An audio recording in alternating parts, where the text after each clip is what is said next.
Let's go, everyone. Today, super excited to be unboxing this Apple Pencil Pro. So, this is what the packaging looks like. Interesting design. I heard they have 4 different designs, so it says Pro up here. I think that's pretty cool.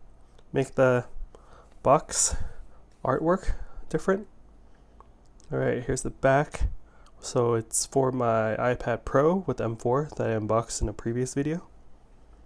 Let's check it out. Oh, interesting tab up here.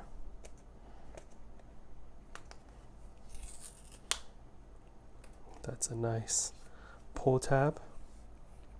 Show you the back of the box if you are interested. All right, here we go. Designed by Apple California. Set this aside.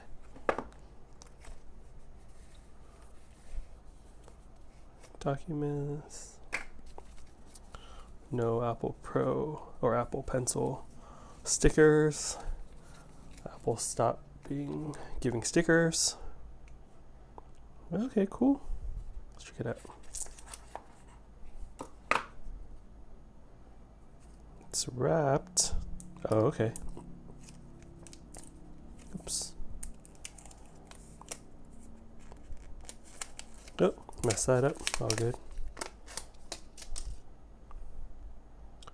Wow. Apple Pencil Pro.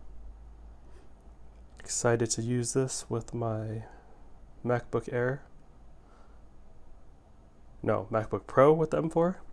Sick. I heard there's a lot of cool new stuff inside of this guy. Cool. Let me know what you think of this Apple Pencil Pro in the comments section. Hope you're all doing well. Catch you on the next unboxing video. Later.